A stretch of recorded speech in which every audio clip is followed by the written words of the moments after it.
El candidato de la Fuerza Mayoría, Alejandro Guillé, presentó sus propuestas a los empresarios sobre cómo modernizar el Estado en un diálogo organizado por la SOFOFA en la Universidad Diego Portales. El senador independiente destacó que impulsaron un Estado descentralizado y desconcentrado, donde se reparta el poder a las regiones con una ley de rentas regionales para que la riqueza que se genere se utilice para su fomento productivo. Los invitamos a ver un extracto de su presentación. Lo primero que yo quiero afirmar, para ser provocadora la discusión, es tener la sensación de que hay un ciclo político, económico, cultural y social agotado y que de alguna manera se está conformando un nuevo ciclo que requiere replantearse las grandes ideas y los grandes consensos para los próximos 25 o 30 años. Para decirlo en breve, yo creo que nuestro modelo primario exportador tocó fin, no va a dar más de lo que puede dar. Creo que lo hemos hecho relativamente bien, pero es una matriz productiva muy estrecha, poco diversificada y con limitado valor agregado, quizás con excepción en la minería. Yo creo que hoy día no podemos pensar que vamos a crecer haciendo más de lo mismo. Tenemos que asumir el desafío y eso supone consenso entre todos los chilenos para ver qué tipo de sociedad y qué tipo de Estado, pero también qué tipo de economía y de cultura. En la cultura una sociedad más integradora, en la economía más diversificación de las matrices productivas y más cadena de valor, y en la parte política un Estado descentralizado, porque nuestra institucionalidad ha sido, en estos 2 siglos de vida republicana, excesivamente piramidal, jerárquica y centralizada. Los países desarrollados llegaron al desarrollo, creo que entre otras cosas, porque se supieron descentralizar a tiempo, y nosotros tenemos que avanzar a un Estado descentralizado, pero que además un Estado que asume roles distintos. Más que más Estado se requiere mejor Estado, que es un Estado que mira a largo plazo, a 25, 30 años, para que ayude a construirse una imagen del Chile que todos queremos, en el cual vamos a llegar a un cierto consenso básico, y por lo tanto la acción del privado queda clara en el sentido de que va a tener el respaldo del Estado para poder desarrollar nuevos emprendimientos y nuevas actividades. Entonces, cuando hay un Estado que señala con claridad a dónde quiere ir, recogiendo el consenso de la sociedad, el privado se mueve mucho más fácil porque sabe qué es lo que la sociedad va a valorizar. Dicha esa generalidad, quiero decir que nosotros tenemos que, para hacer eso, primero modernizar el Estado, y a nuestro juicio el desafío es tener más crecimiento, pero más diversificado y con más valor agregado. Segundo, con empleo de calidad. Y tercero, con ciertas reglas mínimas o bases mínimas de sustentabilidad social, de seguridad social. Esos son los 3 ejes de los nuevos consensos. Cualquiera sea el diseño que aprobemos, si no generamos empleo de calidad, va a ser un pilar o una economía muy frágil y una inestabilidad política también frágil. Y por lo tanto necesitamos crecer, pero en función de un proyecto que genere empleo decente, como dicen ahora, es la expresión moderna, y además que dé bases mínimas de seguridad en cuanto a acceso a salud, probablemente, obviamente, educación, vivienda, que lo va a exigir la ciudadanía, y por lo tanto requerimos entre todos definir esas prioridades. Primero es descentralizar y desconcentrar el Estado como primera tarea, y eso pasa por la elección de los gobernadores regionales para poderles dar empoderamiento, mayores facultades a los CORES, los consejeros regionales, para que a su vez cogobiernen democráticamente, y eso le da representatividad plural a los gobiernos regionales, y además fortalecimiento de los gobiernos locales. Hay montones de problemas que se entraban en los ministerios y que deberían resolverse a nivel del gobierno municipal. Y una tercera base de nuestra propuesta es la participación ciudadana. No hay mejor fiscalizador si el hospital, el consultorio o el servicio público está funcionando bien, cuando los vecinos tienen la posibilidad de participar en instancias permanentes de evaluación y estar representada la comunidad. Y eso es la ley 20.500 que en Chile existe, pero que no se respeta y no se aplica. Segundo, un Estado que tiene que definir ciertas reglas básicas y claras. Si nosotros tenemos, y yo soy un convencido, descentralización, eso significa que dentro de ciertas líneas globales nacionales, de que es un país exportador, que quiere avanzar a una matriz productiva más diversificada y con más valor agregado, las regiones con participación de todos los actores y dentro de ciertos lineamientos estratégicos país, tienen que ser capaces de definir el uso, entre otras funciones, el uso del territorio, mediante una planificación adecuada que permita que las distintas actividades económicas convivan entre sí sin anularse. O sea, tiene que haber ciertas reglas del juego donde se define el uso del territorio y su vocación productiva, de manera que los actores económicos saben qué proyectos van a tener viabilidad y cuáles no. Definidas esas reglas básicas que supone un acuerdo racional entre los actores, entre los grupos de interés a nivel de la región, pero también dentro de lineamientos estratégicos nacionales, se acabó la participación política. La participación política define el marco base. Pero una vez que ya se definió, el privado tiene la certeza que en la medida que cumple con esas condiciones, ese proyecto va a llegar a buen término. Y por lo tanto el seguimiento es técnico. En tercer lugar, yo creo que este país tiene que tener un gran desafío, que es subirse al sistema de digitalización completa de todas las actividades. Hay países que ya lo están haciendo mucho más rápido que nosotros. Nosotros partimos bastante bien, pero nos hemos ido frenando en la inversión en la digitalización de Chile. No hay economía moderna siglo XXI si no hay una digitalización completa de nuestra economía, y eso cambia el sentido de todas las actividades. La fiscalización, la profesionalización del Estado, pero también de la educación, de la salud, y todos estos problemas que hemos tenido empiezan a desaparecer.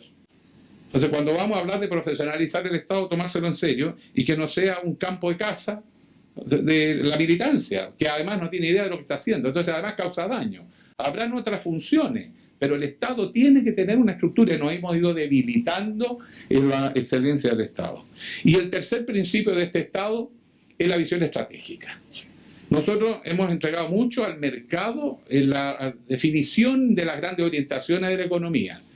Bueno, fue claro lo que teníamos que hacer cuando volvimos a la democracia, se daba casi por natural.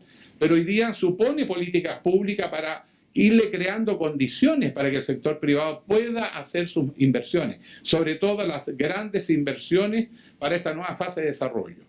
Por ejemplo, nosotros tenemos que tomar que el desarrollo ya no es solo el desarrollo de Chile. Nosotros la única manera de competir en un mundo tan gigante como el que estamos viendo es aliado con nuestros países vecinos. Y por lo tanto tenemos que mirarnos más como una plataforma de inversiones, de servicios, de comercio, de un sistema financiero que sea una suerte de centro, plataforma, ya no solo física, sino también a través de todos los sistemas digitales de conectividad para hacer grandes negocios en la zona. Y además porque tenemos que entrar a otras materias, la ciberseguridad y la ciberguerra. La defensa nacional también va a cambiar en este diseño. Ya no es las plataformas tradicionales que nosotros hemos tenido, sino que es el manejo de la información.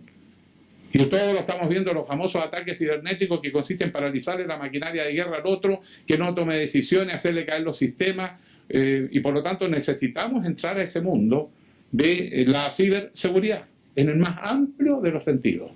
Respecto a la recuperación económica, primero, crecimiento. Chile creció muy fuerte a comienzos de los 90 porque estaban los megaproyectos mineros y eso además alentó a toda una industria proveedora. Como ustedes saben mejor que yo, por $1 que genera la extracción del mineral, se genera $0,7 por toda la actividad que son los proveedores y la industria para hacer minería. Por tanto, ahí hay un negocio que se podría autonomizar. Y el Estado, cosa que ellos están haciendo, salir hacia afuera. Hay que tener una cierta concepción. En muchos países de Asia, ustedes lo saben también mejor que yo, no se compra afuera lo que se puede hacer adentro. Son decisiones de Estado que tenemos que discutirlas. Y eso nos tiene que dar un cierto marco de que tenemos que generar nosotros un emprendimiento que genere industria y que genere empleo, porque si no, no vamos a tener estabilidad política. Si no, basta crecer. Si usted no genera empleo decente a la gente. Y además, si no le genera una red de bienestar y de protección social mínima. Lo otro, ya hemos dicho, yo creo que si nosotros somos capaces de regionalizar el país y de descentralizar muchas funciones y desconcentrar las regiones definiendo el marco de las inversiones posibles, resolvemos el primer problema, que este verdadero ejercicio maratónico cuando alguien quiere conseguir aprobar un proyecto. ¿Y eso por qué se dificulta? Porque digamos las cosas como son. En las regiones estamos cabreados de que los impuestos se pagan en Santiago, que las empresas proveedoras cada día más se van de las regiones y empiezan a desaparecer los clústeres locales, que nos ha costado montones emprenderlos, y por lo tanto uno siente que la riqueza sale en la región, y por lo tanto también hay mucha presión ciudadana por tratar de sacar algo para la región. Y por lo tanto presionar los proyectos más allá incluso de los límites normativos acerca de las condiciones de sustentabilidad de los proyectos, pero es una manera de negociación para dejar algo de recursos a la región. Eso debe establecerse por ley. Yo francamente soy partidario de los impuestos regionales. No estoy hablando de modificar el monto total, pero por lo menos una parte de lo que generan las regiones quede en las regiones para que haya incentivo a salir a buscar las inversiones. Y lo mismo pasa con respecto a los sistemas de tanta complicación. Yo creo que hay demasiado trámite. Hay que definir, si hay países más desarrollados que nosotros que son mucho más exigentes en materias ambientales, pero tienen menos procedimiento y lo hacen en la mitad de tiempo que nosotros. Bueno, veamos cómo lo están haciendo ellos. Si no se trata de eludir la necesidad de que los proyectos se evalúen en su impacto social y en su impacto económico y ambiental, sino que lo que se trata es que sea ágil, oportuno. Nosotros tenemos que acortar dramáticamente el tiempo de duración de los periodos de evaluación de los impactos. Y finalmente, quiero decir que hay que terminar con el abuso, esa sensación de abuso y que todo el mundo trata de engañar a todo el mundo. Hoy día estamos en una situación en que todos desconfían de todos. Y así es imposible gobernar un país porque todo el día están suponiendo que incluso el error es crimen. O cualquier problema de que no se pusieron de acuerdo o se presentó algo, siempre hay quienes piensan que detrás de eso hay un abuso. Yo creo que tenemos que tomarnos en serio todas las medidas de implementación de estos consejos asesores presidenciales donde se han abordado muchas materias. Prácticamente debemos estar sobre un poquito del 60% de aprobación de los proyectos de probidad que propuso la Comisión Engel, que creo que ha sido un muy buen aporte. Necesitamos una agencia externa que siga evaluando el avance de todas esas medidas, lo mismo que un sistema que evalúe la competencia y el buen desempeño de las instituciones públicas y de los sistemas de evaluación. Y por lo tanto nosotros vamos a trabajar fuerte creando también más transparencia. Nosotros necesitamos crear un sistema anticorrupción. Perdone que se lo diga en su cara porque puede ser hasta molesto, pero estoy hablando realmente con el corazón. Aquí ha habido abuso de la población. Y las cosas que el país ha vivido le quitan credibilidad al mundo empresarial. ¿Por qué quieren que les diga? Cuando hasta con el papel confort, ¿sabe alguien lo que significan los pañales por un viejo de tercera edad que tiene una jubilación de hambre y que sienta que le meten la mano al bolsillo hasta para el pañal que usa? Entonces el país está molesto. Está molesto con los políticos, está molesto con los empresarios, está molesto con las Fuerzas Armadas, está molesto con todo. Y perdone que le diga, hay cosas que no le hemos hecho bien. Y por lo tanto tenemos que tener reglas claras, como pasa en los países desarrollados, donde la colusión es cara. No es un castigo mínimo, que al final no es castigo porque termina avalando que al final valió la pena. No puede valer la pena engañar a las instituciones ni la transparencia que exigen los mercados.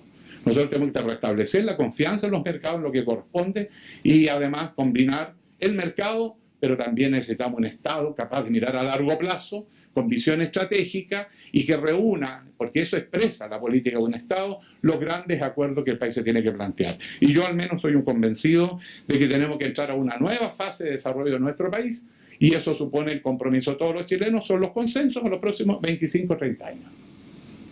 No se va a terminar en un gobierno, pero es una tarea política que tenemos que asumir porque no vamos a desarrollarnos mucho más haciendo más de lo mismo. Muchas gracias.